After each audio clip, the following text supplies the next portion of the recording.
We begin our program today with familiar images of the brutality of Kristallnacht, largely in Germany, but also in parts of Austria and Czech Sudetenland. These are followed by images of anti-Semitic acts perpetrated much closer to home, images we never thought we'd see in our lifetime. Thank you to cellist Daniel Haas for the evocative musical accompaniment in the background.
Good afternoon.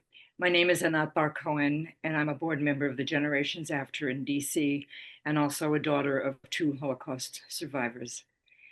We tend to think of Kristallnacht, the night of broken glass or the November pogrom, as something that happened one night in 1938 in a few major German cities where thugs broke the windows of Jewish-owned businesses and burned a few synagogues. But the reality was far more devastating and significant.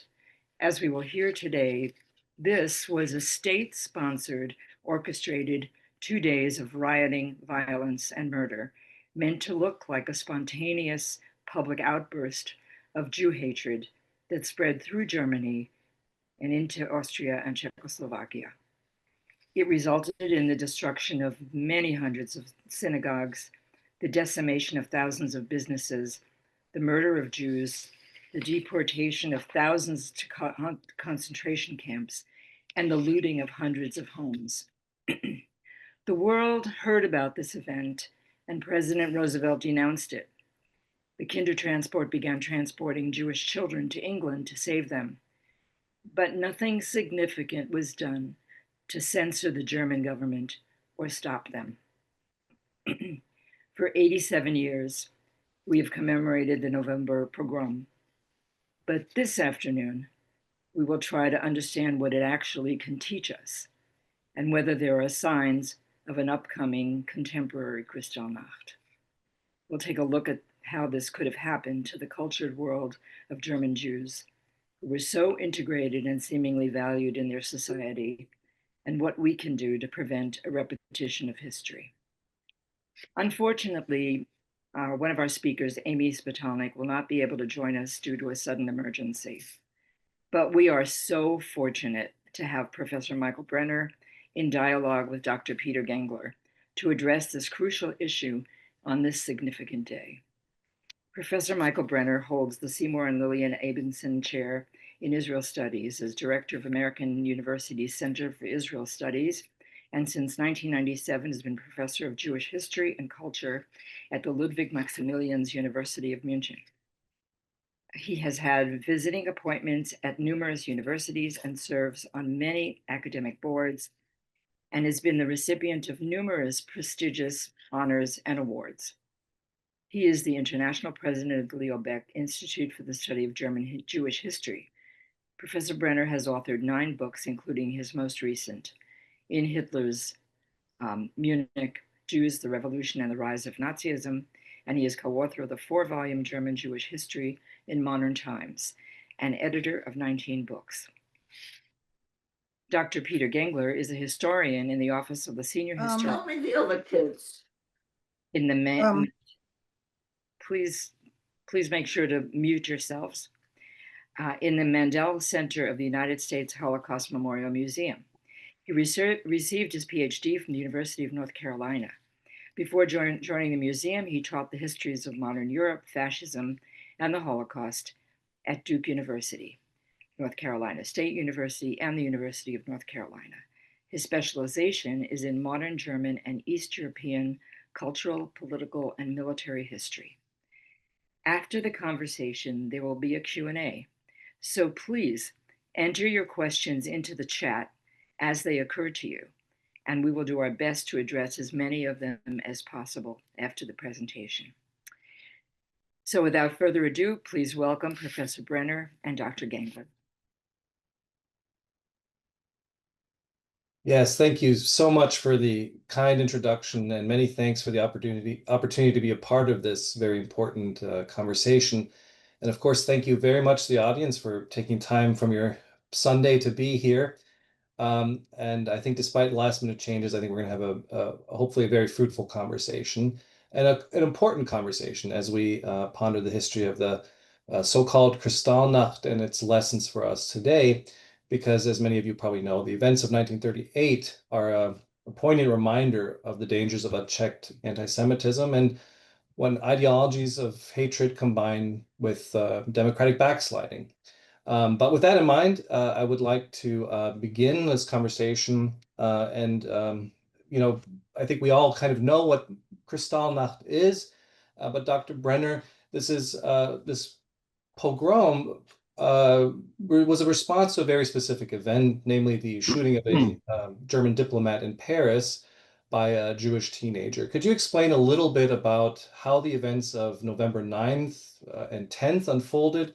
The big question that people have posed, historians, was this a orchestrated pogrom, or was it, as the regime claimed, a spontaneous explosion of the people's anger? Yes, thank you, Peter, and thank you for having me. And I'm sorry that it's just me and not Amy Spitalnik, but I'll try to do my best. It was very clear that this was not a spontaneous outbreak of the anger of the people as the Nazi leadership often would like it to have. That was orchestrated, which doesn't mean that there weren't enough people participating, but it was clearly orchestrated. It was orchestrated in a way that the assassination of a German diplomat in Paris was taken as a pretext, not more than that. As we know, there were preparations going on for a while for some major action, which would result also in the incarceration of tens of thousands of Jews, and mostly Jewish men, in concentration camps. So, that couldn't have been planned overnight. People created space in some of those places, in Dachau and Buchenwald. And what also is clear, that we have the first outbreak of violence already before people knew, in some places, and not in most, but in some cities, already on November 7th, before the news of what happened in Paris even got across. The other thing which I think is important to know is that November 9th was not just any date of German history. There was a certain, if you wanted to say, it made a certain sense that this happened on November 9th. November 9th was the day of the German capitulation after World War I in 1918, when the emperor stepped down and the republic was declared. And that was in 1918. But what was even more important for for 1938 was the November pogrom, if you want to put that word already, which I think in a way it was, of 1923. It was Hitler's beer hall putsch, Hitler's first attempt to come to power in Munich.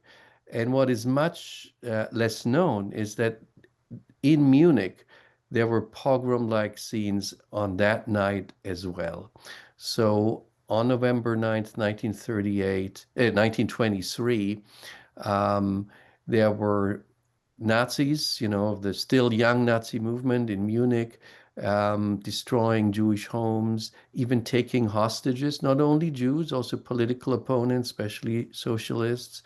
And it looked like Hitler might even be successful until the morning of the next day, when the Bavarian police decided last minute not to go with Hitler, or I should say the Bavarian political leadership, but to attack Hitler and his people. And that's when he was arrested. He actually dislocated his shoulder that day. He fled to a lake near Munich, and then was arrested. But a few of his comrades were killed on November 9th, 1923. So every year, the Nazi leadership came together to celebrate or to commemorate the so-called marchers of their movement. And that's what happened when they came together in the old City Hall of Munich on November 9th, 1938. So they were all together. And it was clear that at that time, the order went out. Now is the time to for a much more violent action than in the first 5 years of Nazi rule, or almost 6 years of Nazi rule. And they gave the order to basically destroy all synagogues in the Reich. So there were about 1,400 synagogues.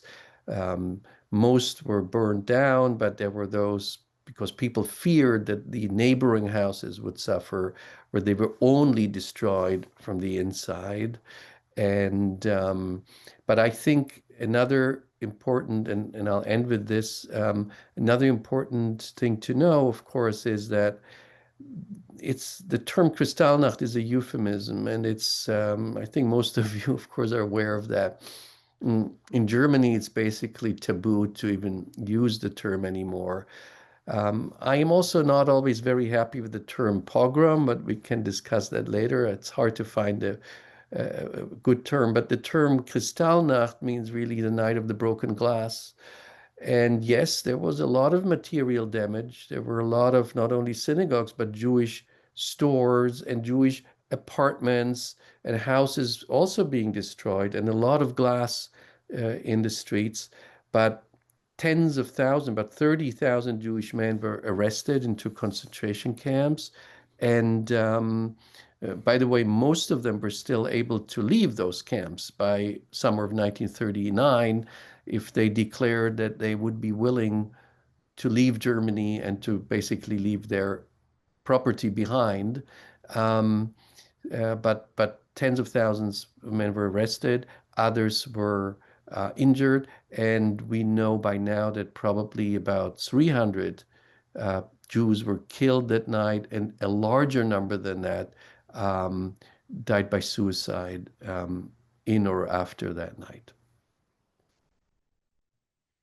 Yes, thank you for that overview, and for pointing out that, of course, this was not spontaneous. It also reflects, I think, when we read this, sort of there are sort of grassroots efforts from below in the regime, and then, there's competition at the top to implement it. As you say, the orders go out.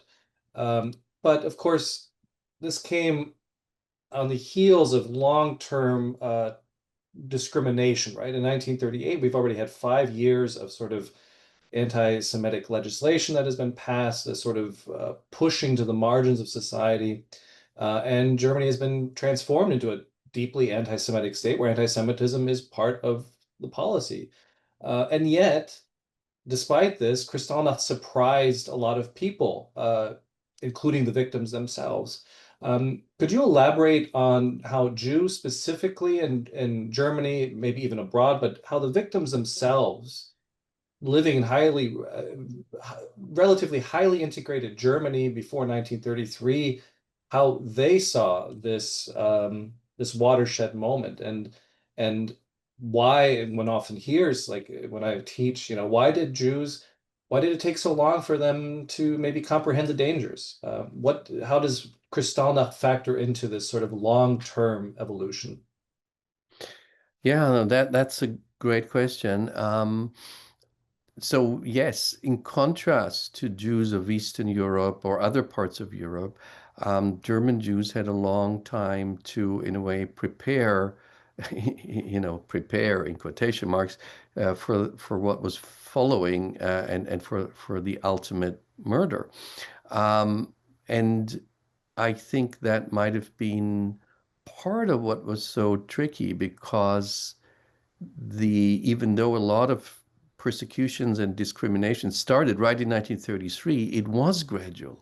So in 1933, like civil servants, if they were Jewish or political opponents, lost their jobs.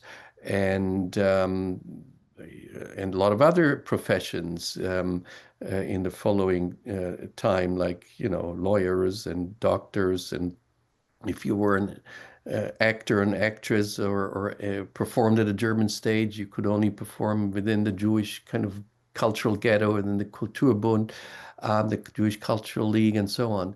But it was gradual. Then in 1935, you had the Nuremberg laws, which basically said Jews are, not equal citizens anymore. They're second-class citizens.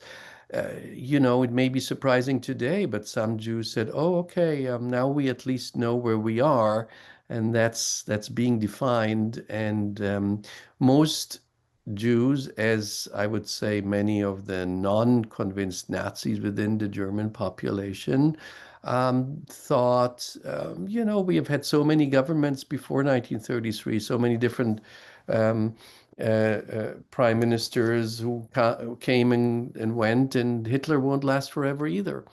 Um, that's one thing, and I can say my own family probably had the same experience. My father is from Poland, but my mother was a German Jew from Dresden, and she was a teenager at the time of the Kristallnacht,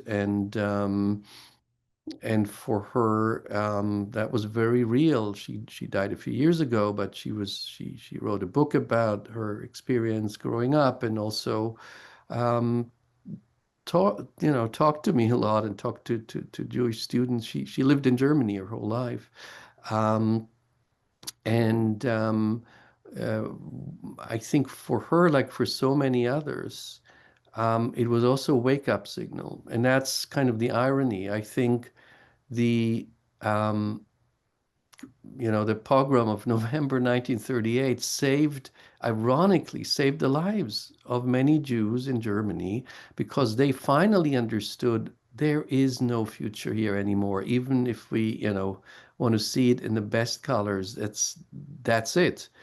And they really tried to get out. My family was not lucky enough to get a visa and get out, but so many others left in the following year mainly until the outbreak of World War II, September 39, but even until 1941, some Jews were able to get out of Germany.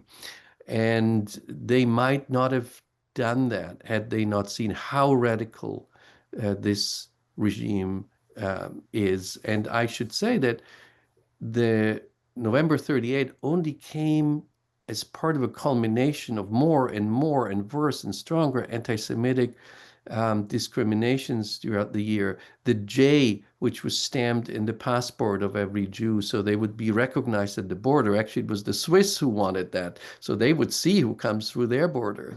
But the Germans were happy to comply. The adaptation, they had to adapt a second name, which they always had to say loud when they were asked: Israel for every man and Sarah for every woman. All of those things, and of course, a lot of economic discriminations. And then basically the expulsion of those Jews who were not German citizens, who were mainly from Poland, but often stateless, who were expelled in August of 1938. And that was the parents of Herschel Grünspan, who was the person who shot the German diplomat in Paris.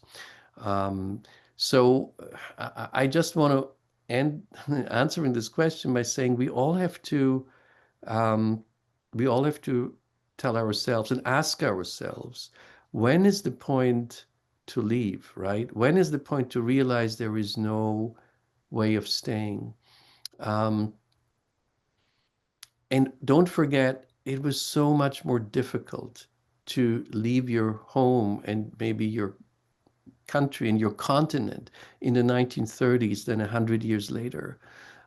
Without, they couldn't just get in a plane and come, think, oh, or have communication like the internet, or it mostly didn't have a language where they could survive somewhere else. They didn't have a job. They didn't have a place. They couldn't take money out. All of those things. So I never know when I speak to my students about the numbers of those who emigrated in 1933 or 34 or 35. And they were, in the beginning, only 25,000 out of 600,000, and then another 20,000. And I never know, is this a lot or is it not a lot? Maybe it is actually not so little, considering that they had to give up everything. Of course, in the beginning, it was still easier to take a few more things and also easier to go to different to countries they wanted to go, like the United States or Britain or Palestine, which was British. But in 1939, many had to go to places like South America.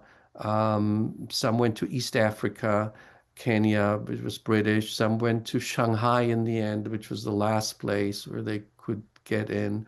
My own family, part of them went to Bolivia, and I remember my my great aunt who went to Bolivia, and she said, I didn't know where Bolivia was. I asked my husband, give me a globe, show me where's Bolivia. But that's where they got a visa.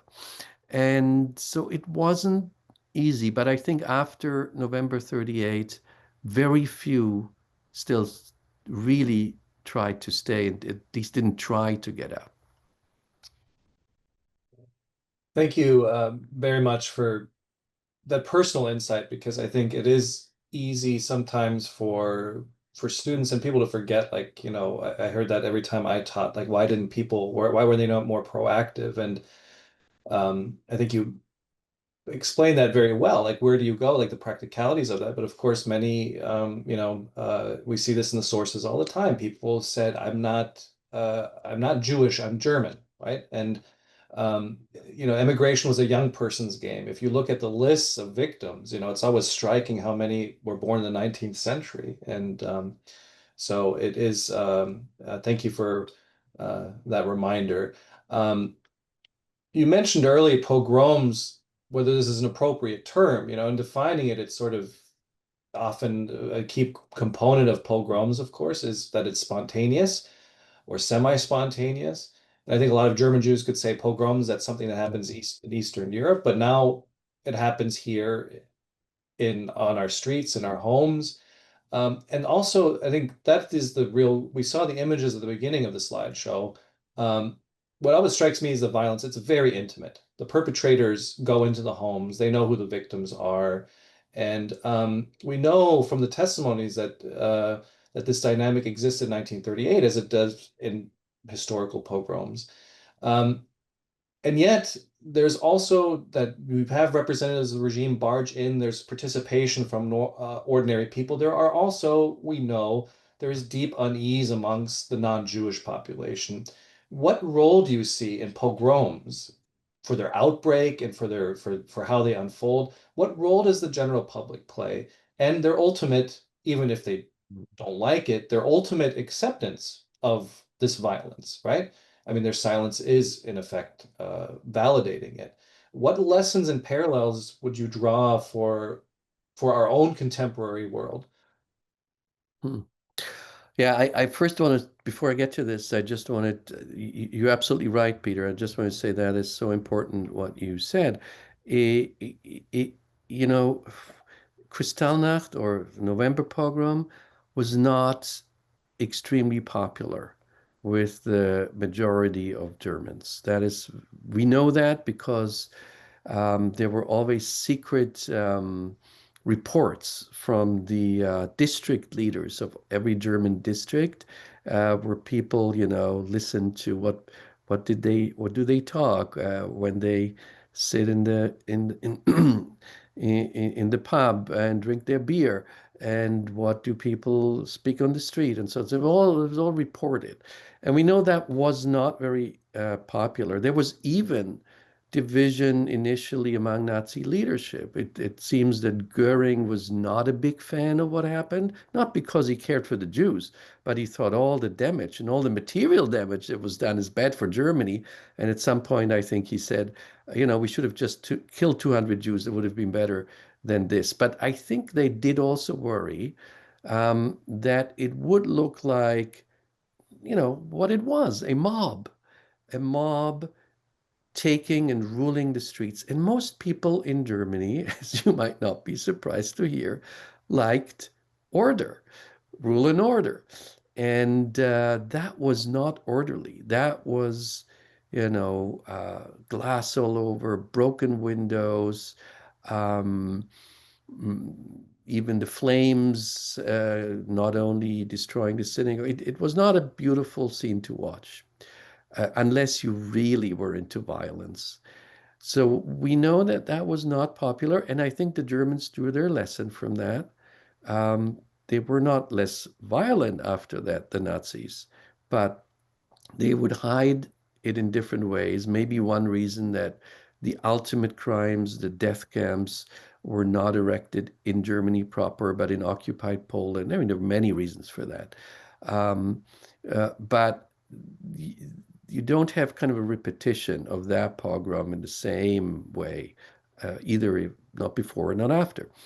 Another thing which is important to also know, yes, it was mainly Jews who were attacked, but there are many examples of non-Jews who, in some way, were seen as helping Jews or friends of Jews, like lawyers who defended Jews in court.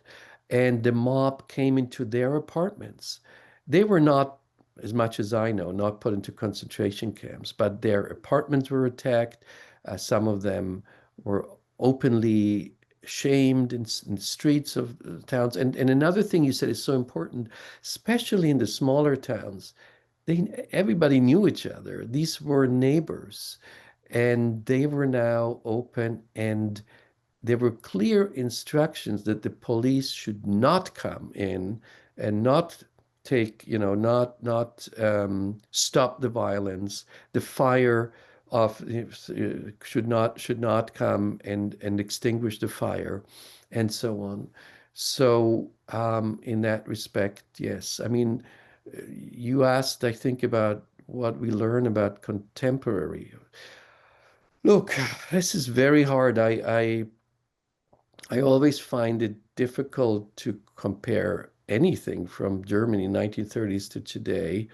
Um, but there are moments when different kind of mob activities that are sanctioned frighten me. And yes, I do think of the pictures I couldn't stop watching on January 6th, 20, when was it, 21? Um, when horrible scenes happened in the city I happen to live in, Washington, D.C., in the capital. And the fact that that could be, that these people would be pardoned should, an alarm sign should go up with everyone who is, every decent human being. We cannot sanction mob violence in any way. And again, I don't want to compare this because it's not in any way the same level.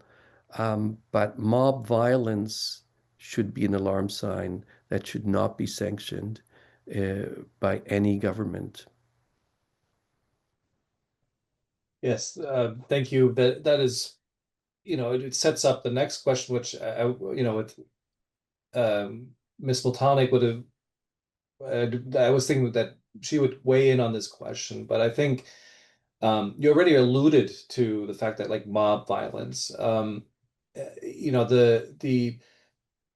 the situation in Germany in 1938, I think, as you have explained, it's sort of, it's the context here is, of course, there's anti-Semitism, right? And there is widespread anti-Semitism to the degree that it's the same anti-Semitism as maybe the Nazi regime is questionable. Um, but anti-Semitism is a key ingredient historically of pogroms.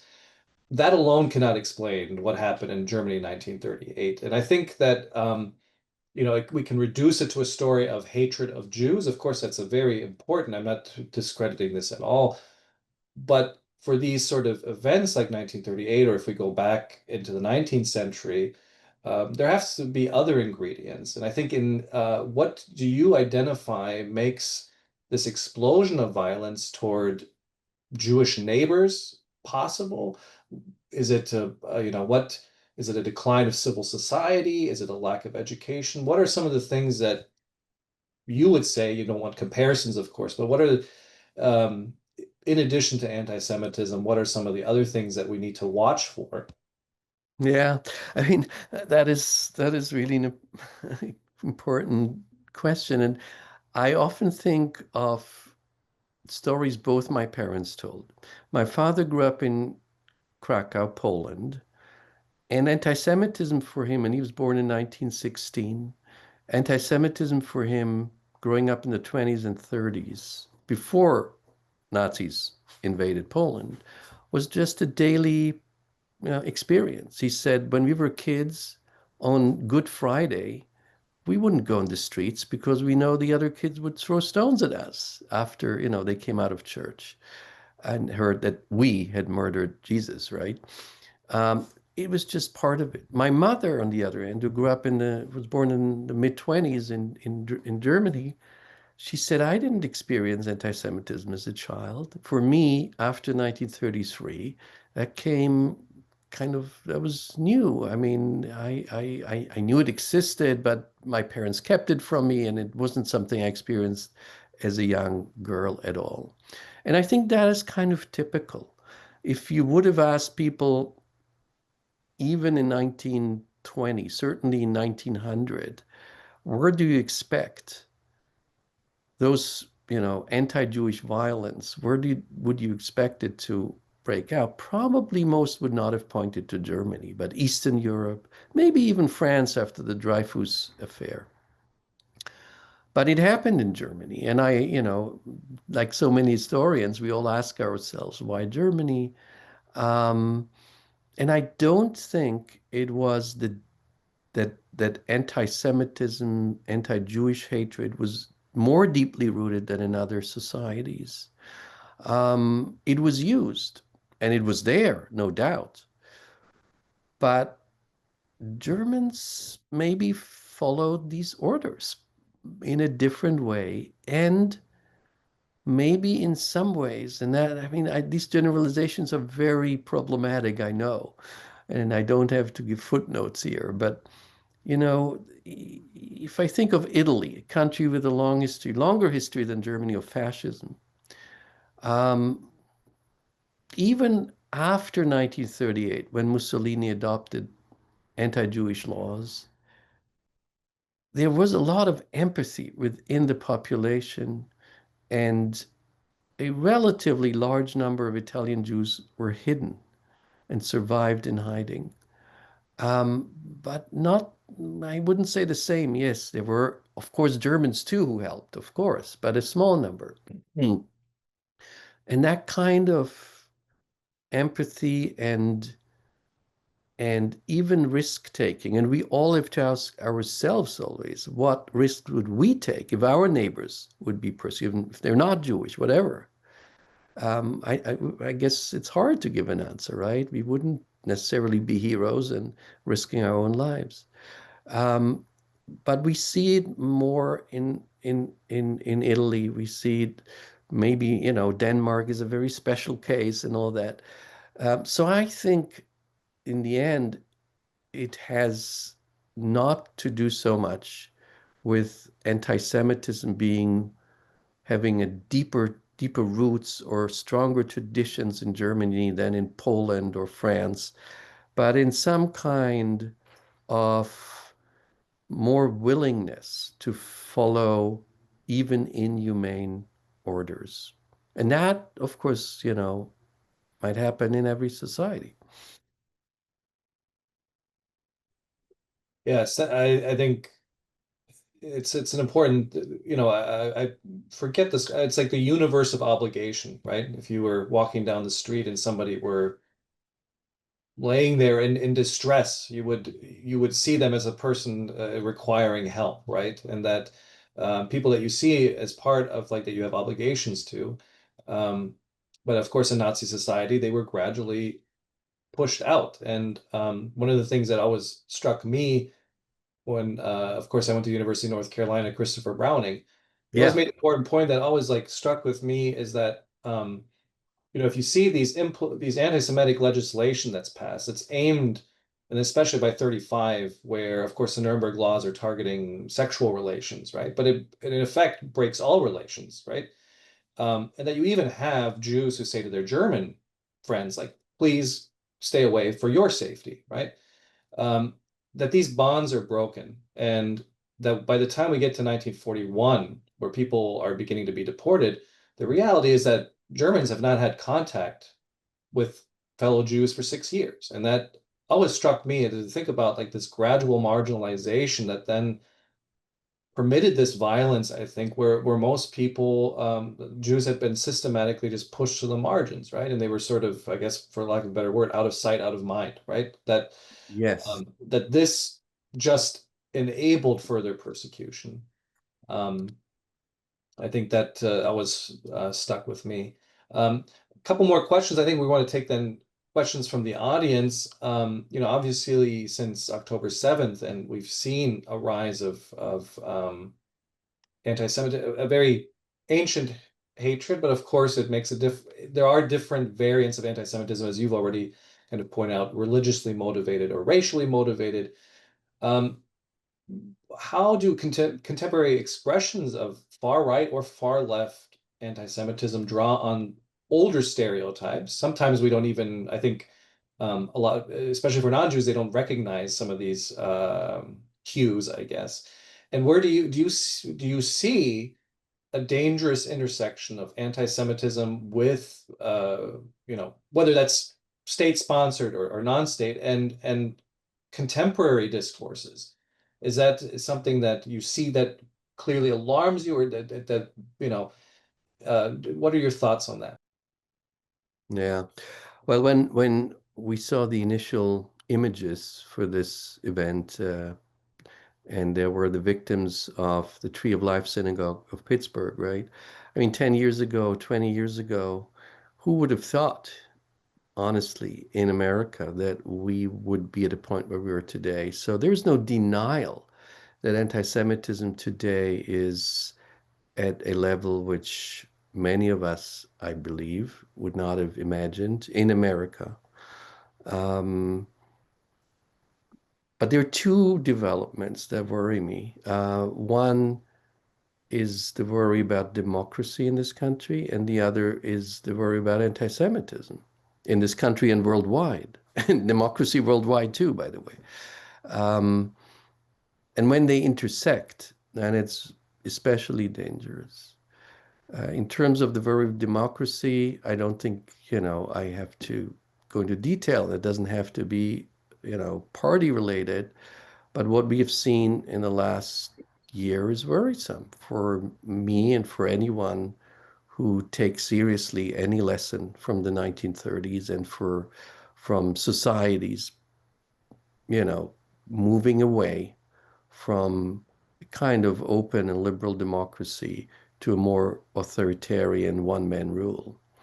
And what is worrisome is not so much that a person like that would be elected, but that as in 1933, there aren't enough forces or not strong enough forces to go against it. And as in 1933, it is the enablers that are really the real danger. They are the ones who could prevent the rise, and who still can, by the way, and I hope will prevent the rise of further authoritarian rule in this and other countries, including Israel, I would say, at the moment, where you see also huge movement to preserve democracy in the streets. So this is one thing.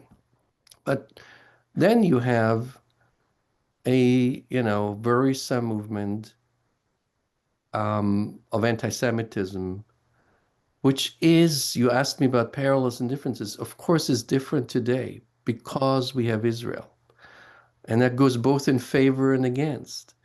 Israel is a country which is always, which was created to be open for Jews. So unlike my family and many others in the 1930s who didn't have a place where to go, there is a place where to go. But at the same time, Israel has become a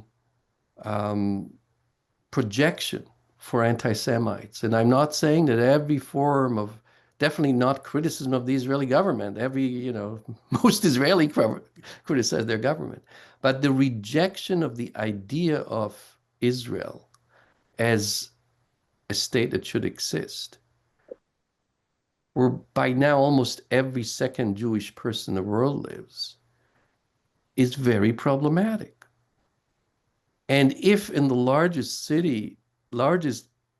Jewish community in the world, in the city of New York, a mayor is elected who basically openly comes out and with anti-Zionist positions, and not just against the Gaza war, the path for, I would say, mainstream Jews in America, between a right-wing and a left-wing anti-Semitism, has become smaller and smaller. And the difference to the 1930s is, where would we go? There was always America, and then later there was Israel. It's not so obvious anymore. I know that doesn't sound very optimistic. And No, it have doesn't. a bit more optimistic discussion.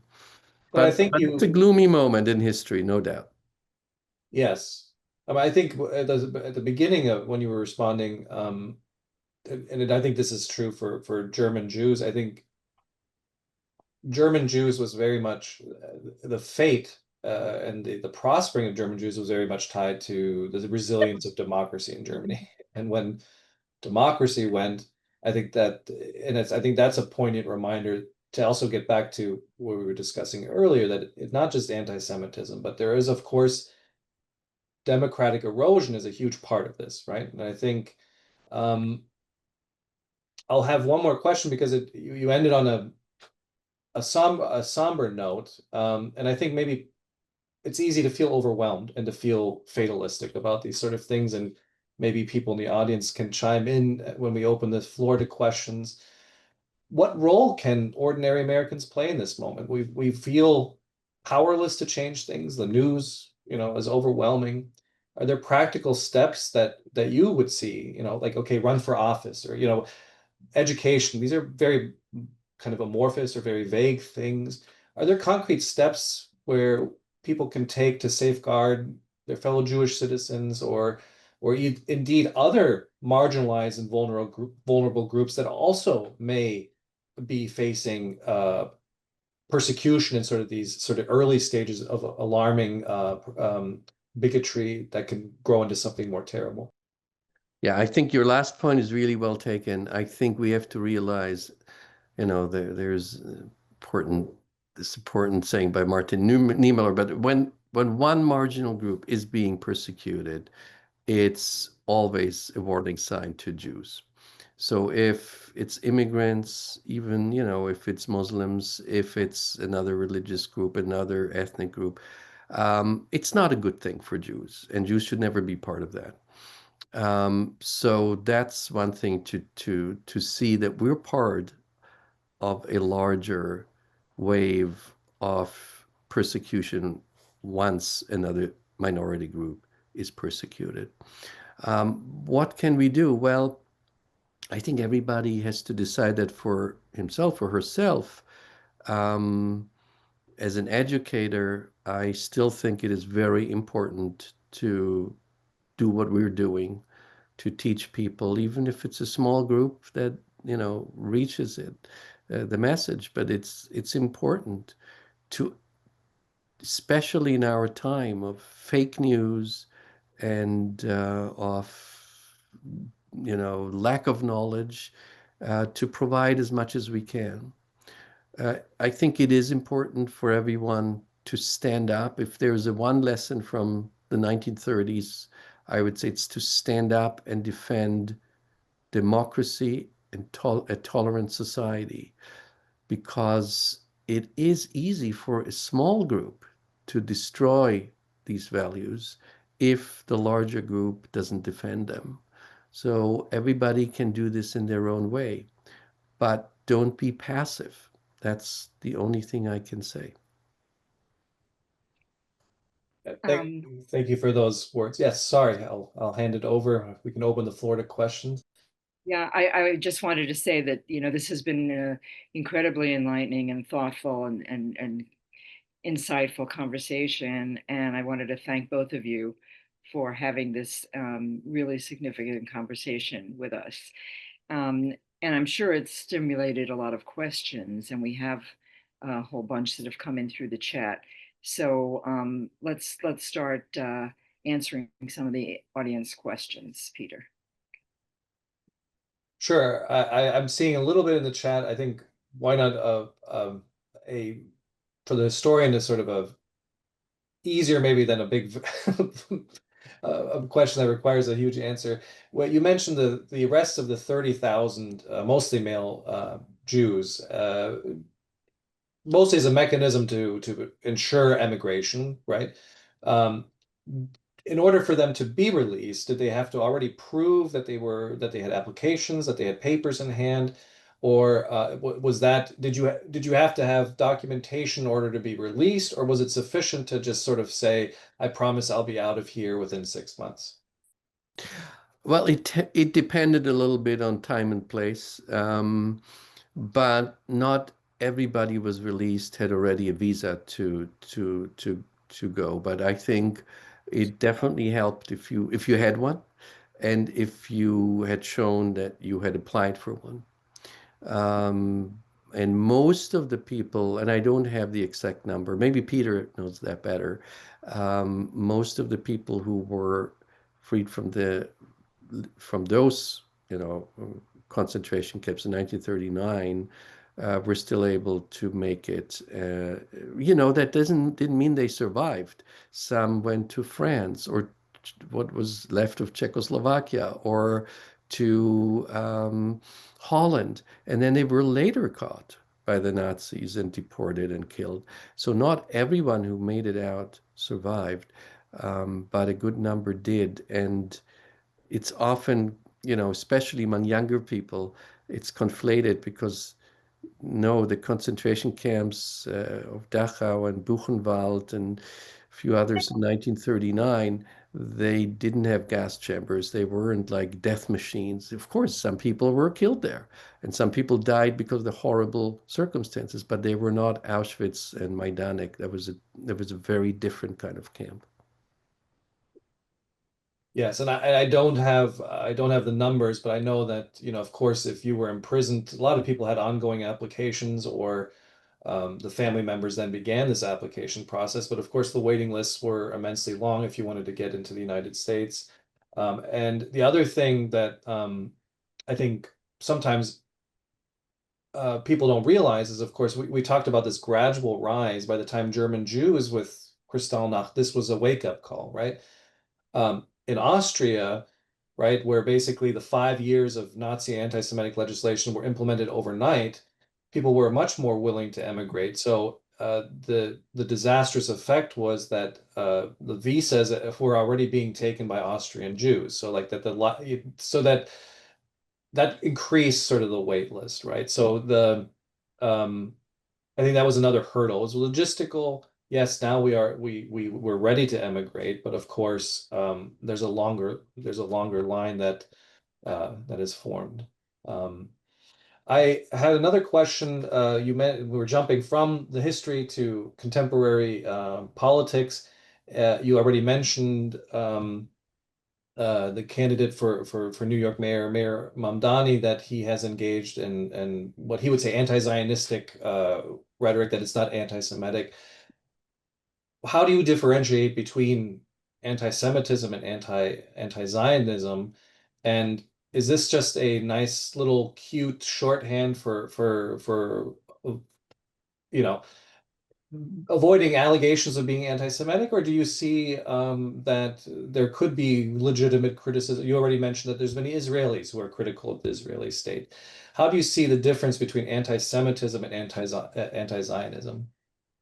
Yeah, I mean it's complicated, especially in the case of Mamdani, who about a third, according to what I read, about a third of New York Jews voted for as well. Um, I personally, and I think first of all, I am against like we should recognize this as the only valid definition of anti-Semitism, just as there isn't one definition we all should recognize for racism or anything. As historians, we always argue about definitions.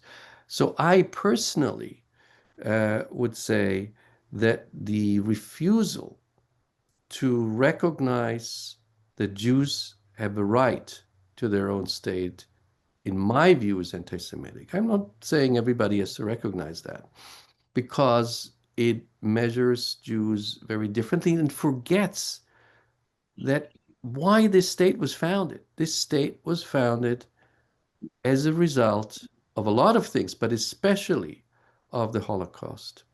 And had Israel existed in 1939, we know that a lot of lives could have been saved. So to say Israel has no right to exist and it's just a white colonial settler state, let's say, in my view, is very, very problematic. Um, I give Mamdani a chance, you know. He will have to rule a city with over 1 million Jewish citizens, and let's see how it goes. I don't know. But I wouldn't say that there is no connection at all between, just as I say, not anti-Zionism is not always automatically anti-Semitism. There, I also would not say there is no connection between the two. There is a strong connection. It depends often how you say it, where the nuances are. I would really decide that case to case. And there was a second part of the question. But let me actually, you know, there is this interesting parallel of not parallel, but historical part, which is so interesting. In 1895, in 1895, Vienna elected an openly anti-Semitic mayor. By the way, also with a lot of Jewish votes. I mean, not the majority, but some Jews voted for Karl Lueger, who was famous for saying, I declare who is a Jew. And he had some Jewish friends around him. And it was this election, I think, more than the Dreyfus affair, that was responsible for the rise of modern Zionism, for the fact that Theodor Herzl actually turned to the idea that all Jews should have their own state. First, he wasn't so sure, and later he thought in Palestine, Israel. Um, but it was the election of another mayor that led to Zionism. So it's kind of a turnaround. And it was also one of the largest Jewish communities at the time in the world in Vienna. Yeah, we have quite a few. I think we have 5 minutes left. I think if we can take one more question. There are there's a lot of people in the comments speaking about it from personal experience, and I think we've addressed some of these things. One big question, I guess, to maybe end on is, could it happen here in America? Do you have thoughts? And the person that followed up with the question, is the existence of Israel a sufficient guarantee of Jewish existence? You mentioned today we would have no place to go. Um, this is also, of course, $1 million question, and historians don't make great fortune tellers. But I think ending on these themes, how concerned should we be? Is there room for hope, or how do you measure the temperature currently? First of all, I wouldn't say there's no place to go, but the option going to Israel for many people is no longer as attractive as it, let's put it that way, as maybe 10 years ago, or even before October 7th. And the same is true for many Jews who didn't grow up in the United States, like myself. Um, I came with a lot of enthusiasm to America when I came, well, first a long time ago, and then back and forth. But I hear a lot of, European Jews, South American Jews being a bit less enthusiastic about coming to the US and even much harder to get in. Um, so that has changed. Can it happen here? So the question is always, what is it? The Holocaust with gas chambers in Auschwitz, like Auschwitz and Treblinka? No, I think that's not what I would mean or what I would see. But can persecution of one group of people, maybe even Jews, happen in this country? I think I would have not said yes 10 years ago, but I think we should not be so sure that it couldn't happen. And I often think, as I said before, what needs to happen for people to either take action or to leave? Um, you know, is it an attack on a synagogue with many people who were killed, like in Pittsburgh? Is it the repeated attacks on synagogues and other Jewish institutions as we have witnessed since then? Is it storming, a mob on the of the Capitol? Is it the pardoning of these people? I often thought, what was it that made people leave Germany?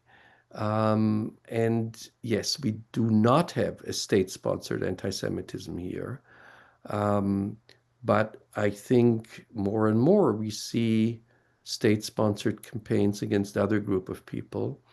And in that atmosphere, and unfortunately in that atmosphere, anti-Semitism is growing too. I would say on both extremes, definitely always on the extreme right, but also in history, always on the extreme left. So I think there are many differences that make me hopeful that it won't happen here, and that Jews will be um, live like lives similar to those we used to live 10, 20, 30 years ago. But I notice life on campus, on the university campus, every day. I'm in touch with Jewish student organizations, and I see something I did not see 10 or 20 years ago. So it makes me worry. And I think we have to really watch out and don't believe that just because of a different history, this cannot happen in America. Thank you for ending on that very powerful point and reminder. And I think that tracks back to also, I think, again, a lot of the comments, I'm sensing a lot of fear and a lot of not apathy, sort of, well, maybe not helplessness, but concern. That's obviously why we're all here. So it was, I think, a very great way to tie this up. I know we're at time. I don't know. Do I want to turn it back to the organizers, or? Okay. I, Yeah, I'm afraid that's all the time we have for the questions. I would just like to add my own comment that just, I guess I would also question whether what you said about Israel not being as attractive a sanctuary as it was before October 7th. We're seeing actually a lot of people making Aliyah these days, and I think that question is still up in the air, and I think the fact that Israel exists right now is a huge difference than 1938, and will remain a huge difference. So I just want to thank you both, Michael and Peter, for this real important and stimulating conversation. Thank also the program committee of Generations After and our tech guru, Ephraim Katsir. And thanks to all of you for joining us today. Everyone who registered will receive a link to the recording on our YouTube station in a few days, and it'll be closed captioned. We'll also be sending out a survey, and the link to the survey is in today's program, is in the chat, or it's going to be on the screen soon. And just want to remind you that if you're a current member of Generations After, I wanted to thank you.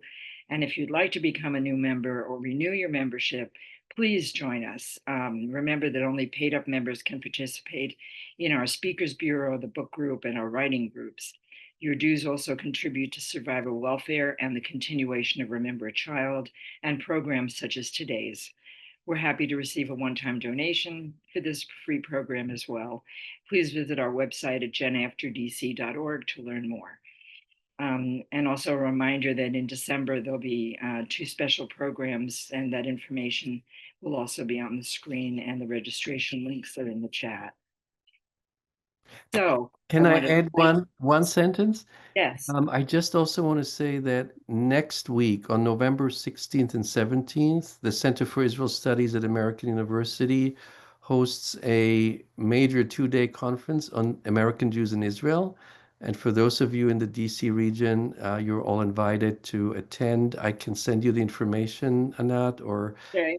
someone else, and you can send it on. Send that information out to And everybody. it's also in our newsletter, I believe, that just went out last night. Okay, right. All right. Well, thank you all for participating today, and please enjoy the rest of the afternoon. Thanks again. Bye-bye.